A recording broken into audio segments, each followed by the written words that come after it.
TNEB ITI களப்பணியாளர் போட்டித் தேர்வுக்கான கணிதம் விகிதம் மற்றும் விகித சமம். ஒரே மாதிரியான அளவுகளுக்கிடையேயான தொடர்பை ஒப்பிடுவதே விகிதம் எனப்படும். இப்போ இந்த கணக்கை பாருங்கள். ஒரு கலவையில் ஆக்சிஜன் மற்றும் அசிட்டிலின் விகிதம் 5:6 எனில் 22,000 கன சென்டிமீட்டர் கலவையில் உள்ள ஆக்சிஜன் அளவு டேஷ். மொத்த அளவு 22,000 கன சென்டிமீட்டர் கொடுத்துருக்காங்க. ஆக்சிஜனும் அசிட்டிலினும் 5:6 என்ற விகிதத்தில் இருக்குது. அப்போது மொத்த பங்கு எவ்வளோனா இந்த 5:6 கொடுத்துருக்காங்க இல்லையா, அது ரெண்டுத்தையும் கூட்டிக்கணும். அதுதான் மொத்த பங்கு. அப்போ 5ஐயும் 6ஐயும் கூட்டினா 11.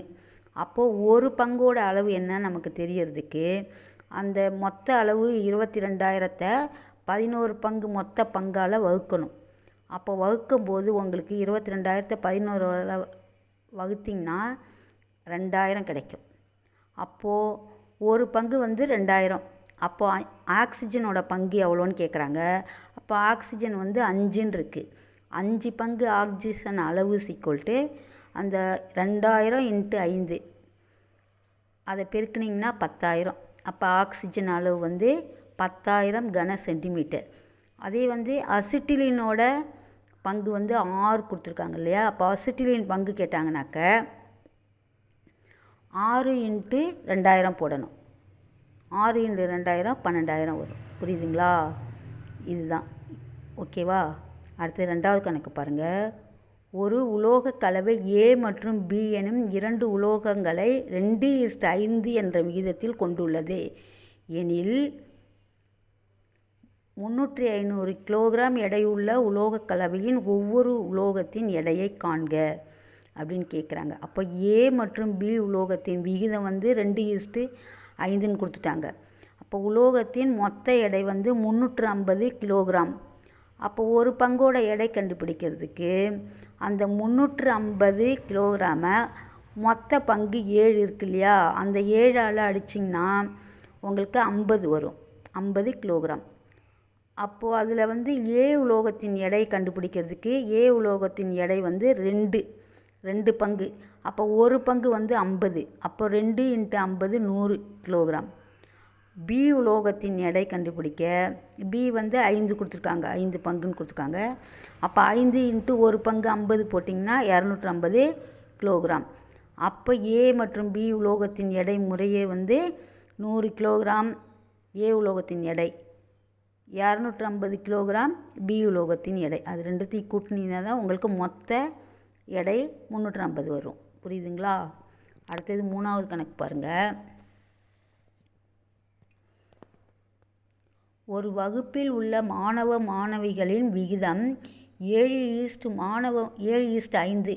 மாணவ மாணவிகளின் மொத்த எண்ணிக்கை 96 எனில் மாணவிகளின் எண்ணிக்கை டேஷ். மாணவிகளின் எண்ணிக்கை மட்டும் கேட்குறாங்க. அப்போது வகுப்பில் 7:5 என்ற விகிதத்தில் மாணவ மாணவிகள், அப்போ மாணவர்கள் 7 பங்கும் மாணவிகள் 5 பங்கும் இருக்காங்கன்னு அர்த்தம். அப்போ மொத்த எண்ணிக்கை 96. அப்போ மாணவ மாணவிகளின் விகிதம் 7:5ன்னு எடுத்துக்கணும். மாணவ மாணவிகளின் மொத்த எண்ணிக்கை 96. அப்போ மொத்த விகிதம் 7 + 15 ரெண்டுத்தையும் கூட்டினா என்ன 12. இப்போ மொத்த எண்ணிக்கையில் ஒரு பங்கு எவ்வளோனாக்க மொத்த எண்ணிக்கை 96 அதை 12ஆல் வகுக்கணும். ஏன்னா மொத்த பங்கு 12 தானே இருக்குது. அதனால் 12ஆல் வகுக்கும்போது 8 கிடைக்கும். 91ஐயும் 12ஐயும் 3ஆல் கேன்சல் பண்ணால் இதுக்கு 4 வரும். இந்த 96க்கு 34 வரும். அடுத்தது 4ஆல் கேன்சல் பண்ணால் 8 வரும். அப்போது ஒரு பங்கு 8ன்னு அர்த்தம். அப்போது மாணவிகளின் எண்ணிக்கை கேட்குறாங்க. மாணவிகளின் எண்ணிக்கை 5. மாணவிகளின் எண்ணிக்கை 5. 5 × 8 பெருக்குனா 40. அப்போது டோட்டலாக அதில் 96 மாணவ மாணவிகள் இருக்காங்க. அவங்களில் மாணவிகள் மட்டும் 40 பேர். இதுவே மாணவர் கேட்டாங்கன்னா மாணவர்களோட பங்கு 7 இருக்கு இல்லையா. அப்போ 7 × 8 7 × 8 56. புரியுதுங்களா?